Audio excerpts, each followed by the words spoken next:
People-first organizations will win in the future of work. Your only real asset is your people. We all want purpose-driven work. HR-led organization is I'm sorry, but leaders don't lead empty desks and empty shop floors. Welcome to the People Strategy Leaders Show. I'm your host, Sri Chellappa, founder and president of Engagedly, and a serial entrepreneur in technology, films, and music. This is where we talk to people leaders, business strategists, and organizational savants about leading in the time of change. What is working, what is not working, and more importantly, what we should be thinking about. Stick around to the end of the show. We will reveal how you can be our next guest. And now, let's engage. Hello there, this is Sri Chellappa again with People Strategy Leaders Podcast. Today I'm joined with Wissman. Kira is a dynamic, dedicated, and operational finance leader offering 20 years of experience in both private and public sectors. Her leadership style is collaborative and compassionate, and she brings an array of excellent technical skills with a practical application to the table. Through the years of experience in a variety of settings and industries, she possesses a very well-rounded view of the business world. Kira, you're in the finance world, but we're going to talk about leadership and succession planning. So tell me a little bit about, how those topics became of interest to you and, what led you to focus on those areas of leadership, if you will. Sure. I started out many years ago in public accounting when I came out of school, and public accounting is not known for its personality. It's a pretty dry profession, very numbers oriented, very analytical. So it tends to attract a certain type of person that isn't always good at dealing with people. As the years progressed, I became frustrated in that sector and actually went back to school and got a psychology degree because I wasn't sure that, I'm a very open person. I'm a very communicative person, and I wasn't sure that public accounting world or even the accounting world in general was going to really fit with my ultimate skill set.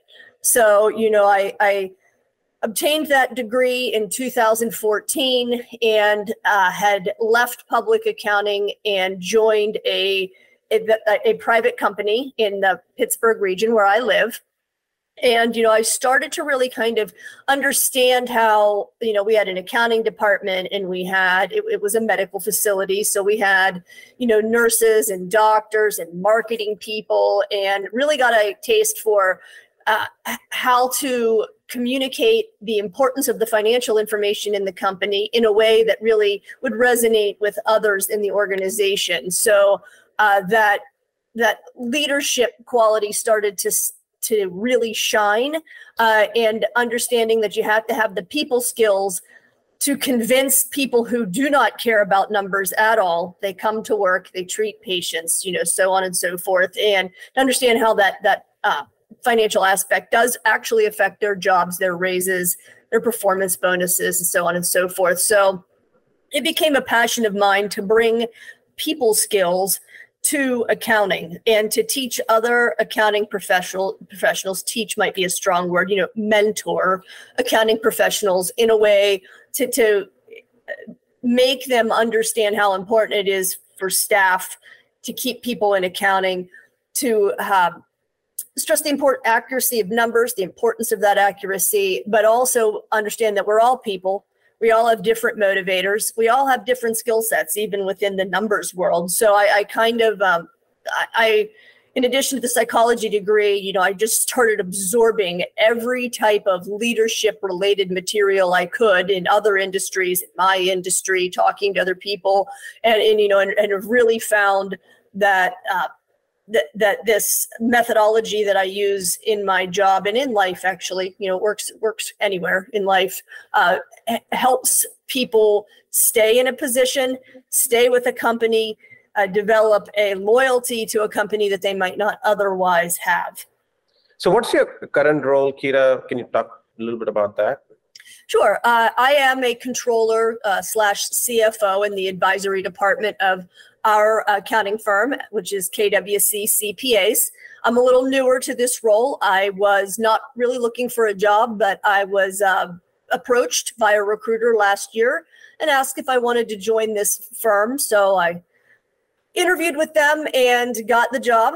And, I think they hired me because of I bring, a solid financial skill set and that people role. So I am responsible for leading my teams in the daily accounting functions for the various clients that we have. And I'm also responsible for developing content, touching base with our staff members of all levels, and keeping people mentally sane, for lack of a better term, and and rowing in the same direction. So, which is a big job when you have people from different generations, different skill sets. Our department, the accounting firm, isn't just numbers driven; we're technology driven. So, there are a lot of different people to pull together and bring a cohesive feel to the team. Yeah. I know. So obviously we'll focus more on the people side than the number side, it's an interesting background because I have a similar background in the sense that I got my engineering and my MBA in finance and international business. And my goal was to be in finance.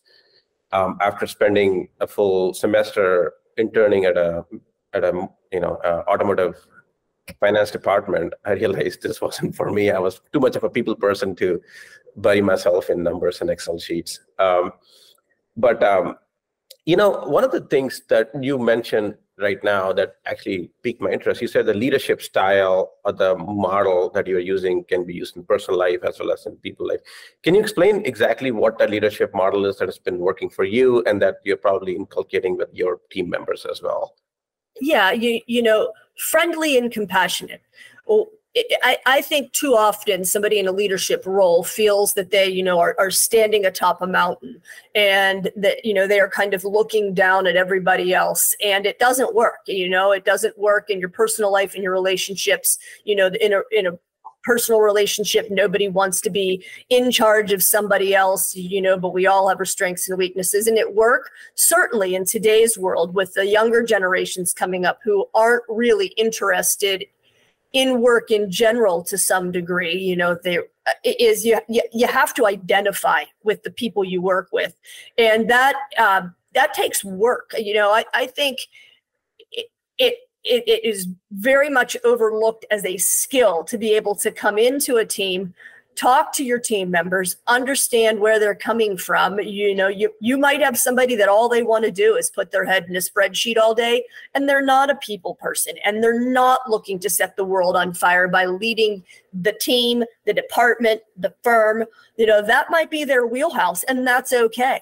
And then you might have somebody else who isn't as strong at maybe the tasks or the departmental needs, statistically or financially, but they are really good with people, really good with motivating, really good with time management.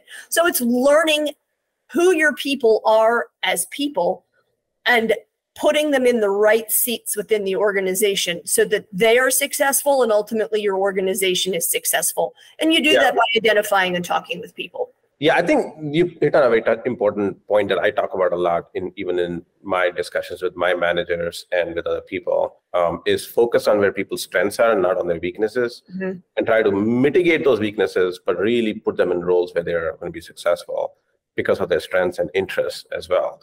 But you said something that, maybe it's a little controversial. You said that the younger generation may not even want to work. Can you explain that? I think you actually meant that, but I want to hear more about what you mean. What do you see the difference, I guess, in the younger generation versus, let's say, the Gen Xers and the millennials?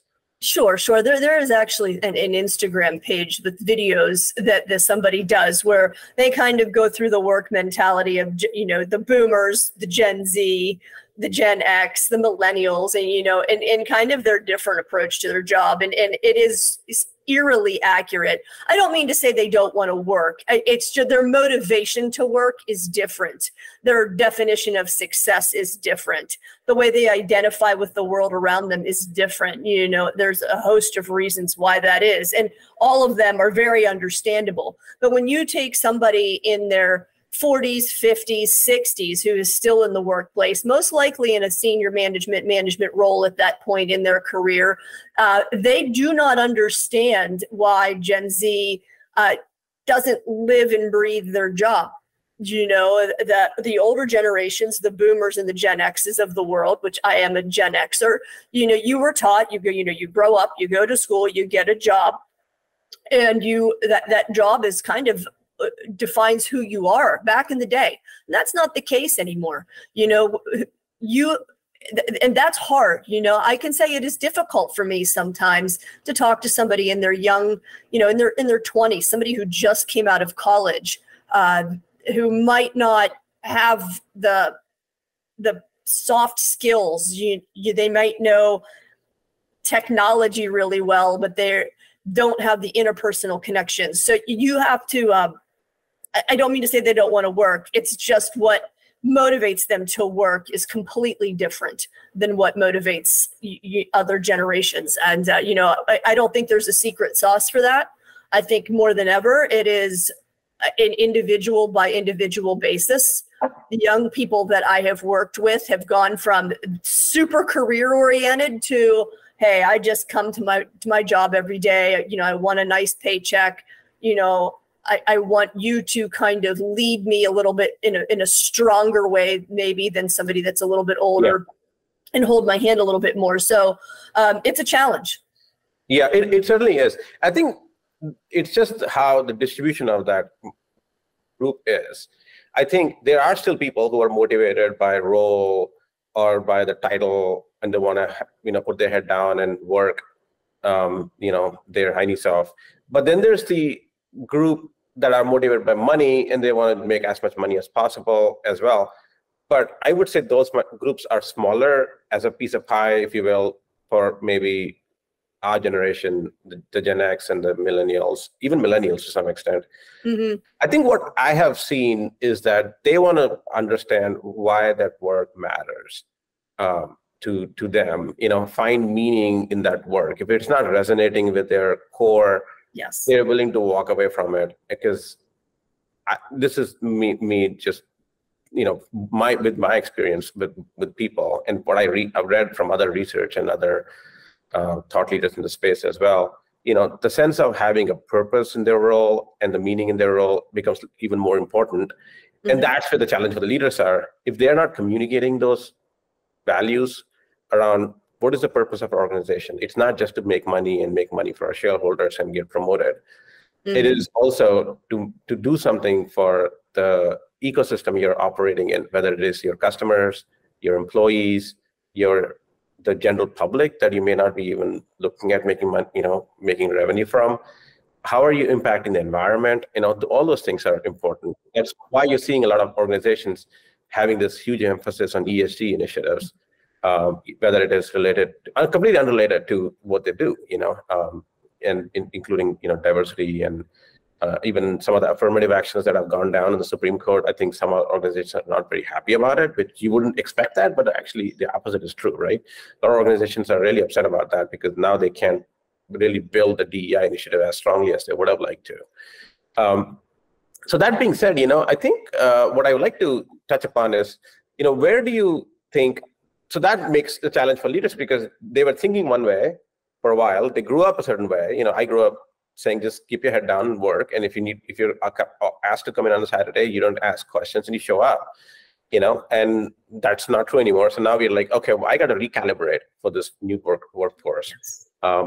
What are the, things that you see leaders are doing well, and what has seen work for you? And then, and what are things that, they are not doing well in that area?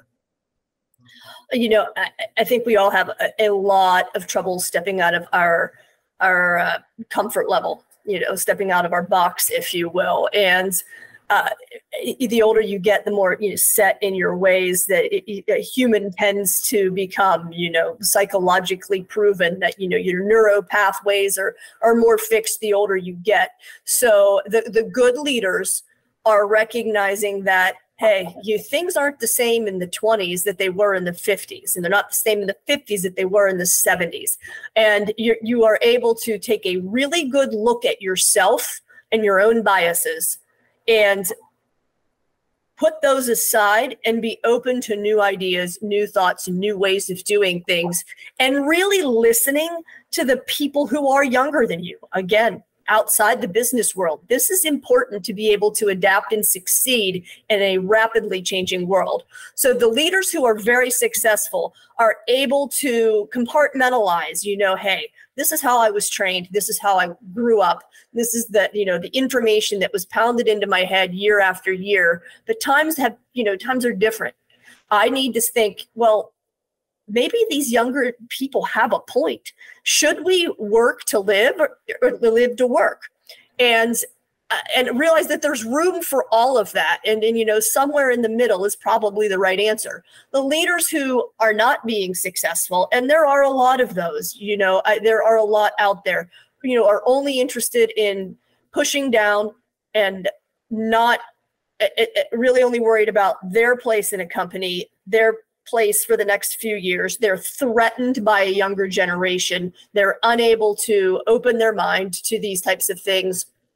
And, and they have poor communication skills, and they're not actually interested in people, they're only interested in themselves and the work and getting ahead, however you might want to define that. So yeah, I think that is the most critical thing when it comes to people, hard job skills aside, is that a really successful leader, if you look all over the world at really successful leaders, what made them a great leader? Indra Nooyi, the former CEO of Pepsi, is somebody that I really admire and I really followed and kept up with what she did. I mean, she managed to work in the gambit of industries and within PepsiCo itself and was super successful. Why? She could identify and talk to people. She would find a way to relate super complicated concepts to people who might not otherwise understand them. So I think that is key in being a successful leader. Yeah, well, definitely. I think, if you are only looking at the numbers and only talking about numbers and goals and things like that, and you don't really care about them, people can sense that. They're like, she doesn't care about me. I mean, all they want is me to perform. And if I leave, I'm replaceable. Do I even matter as a human? And I think that is a fundamental question, that all of us should be asking, in our roles, whether you're a Gen Z or, Absolutely. a part of the older generation as well. So, one topic that I want to quickly touch upon in a few minutes, as we are thinking about succession in many ways, we are handing over the baton. I'm not yet, but there are people who are handing over the baton to the next generation. And I'm, in a way, stepping out of some of the roles where people are getting promoted to managers and directors and VPs in the organization as well. So we are thinking about succession planning in those areas. How should one think about that in organizations?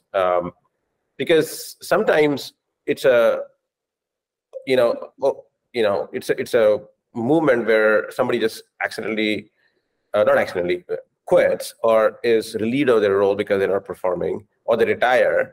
And retirement can be planned. People who are not performing can potentially be planned, but even then, it's like, how do I talk to that person about a succession plan when that person is already fighting for their job? How do you handle succession plan, since that's one of your topics that you've been studying? It's pretty individualized, but it does go back to, one, you have to know where you want the company to go, depending on where you are within that company, whether it be your department, what is your growth potential over the next several years, 10, 20, long-term planning becomes key. And then you need to look at who you have. And do you have, our firm is really big on saying, do you have the right butts in the right seats? And knowing where the people on your team want to go. Are they interested in moving up? Are they not interested in moving up? If they aren't, okay, well, now we need to plan. If I want to retire in the next 10 years, obviously we need to get somebody into the position that wants to go upwards and lead. So it goes back to that same thing I was talking about. Talk to your people, know who they are, know where they want to go, know, are they happy with what they're doing within your company? If they're not, do they want to do something else? If they do, let's get them the training to get there. If they're doing what they want to do, are they doing it well enough? Or do we need to get them some training and maybe some schooling and look at how to support that person to get them where they want to go? And then, and ultimately, I think that those pegs will fall into place. If you're paying attention every day, this isn't something that you do every quarter or every year at an annual review. Being in touch with your team will help you know, do you have the movers and the shakers? No. Okay. We need to look for some movers and shakers. Do we have the work to support that right now? Do we need to have some serious conversations with some staff that may not be pulling their weight? And are they really happy where they are? And do they really want to be here? So that just kind of all rolls into knowing ultimately. Right. Yeah, it's about looking at them as humans, right? So it's not about what you're doing today, what report you needed to create, or what widget you needed to make, but also stepping back and then say, okay, let's today on our one-on-one, maybe you do that every quarter or every few months.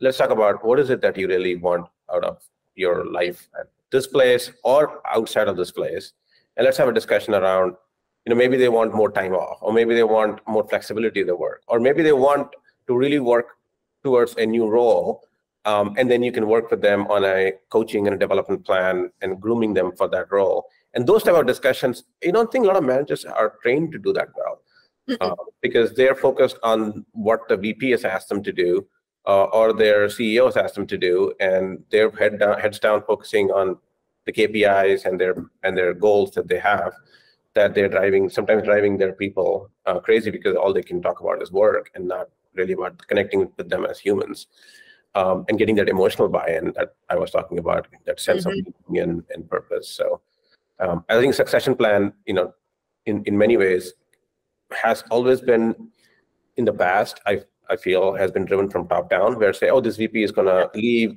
or retire or potentially at risk of, attrition, so let's plan further. But not the other way around, where we are talking about, hey, this person is a potential leader for this role. I don't have that role today because there's already, somebody on that. But let me work towards developing them. And maybe that role doesn't exist in the organization at all, and that's fine, because I think if you focus on developing them, maybe they will go to a different role within the company, or they might leave and go somewhere else and be good ambassadors for your organization. Correct. So which can be just as important. I have two very good examples of that just recently happened. We have somebody who just came out of school. She hasn't been out of school 2 years. She wants to be managing partner of the firm. She has huge ambitions. Whereas we have somebody else, very talented person, much more numbers driven, really happy in a research role, really happy kind of staying in the background. And had we not had some real conversations with everybody on our team, we would not have known that. We would be treating these people that came out of school with similar skill sets, similar age, the same. And so, two totally different directions that this person's want to go. So you cannot drive a succession plan top down. That's a reactive way of looking at things, not a proactive way of looking at things. So, knowing your team will help you plan for the future. And it's tough. Talking to people is hard. There is a certain personality that just kind of falls into that and is actually interested in people. And it's much easier to focus on a KPI or a spreadsheet or a PowerPoint presentation that you're developing, because that doesn't throw any feedback at you.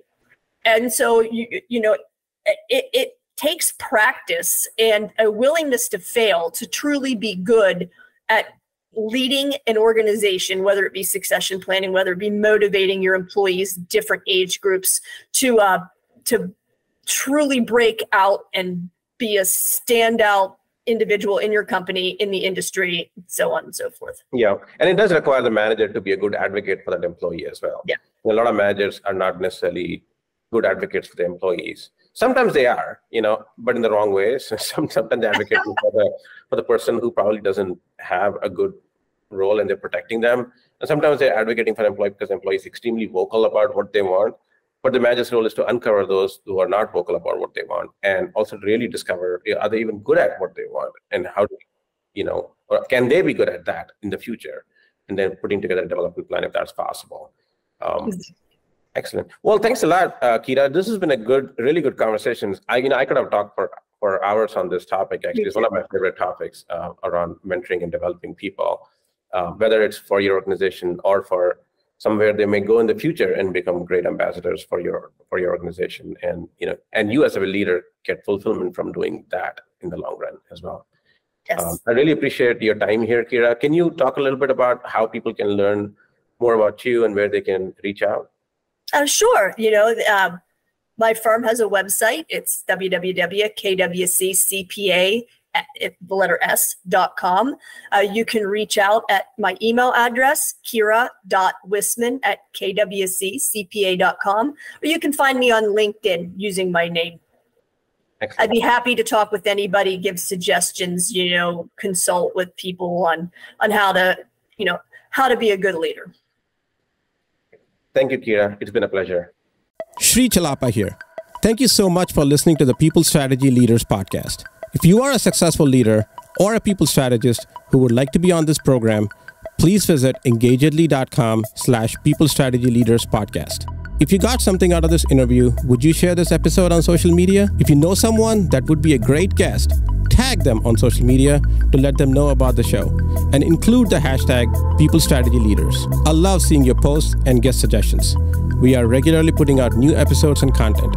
To make sure you don't miss any episodes, go ahead and subscribe.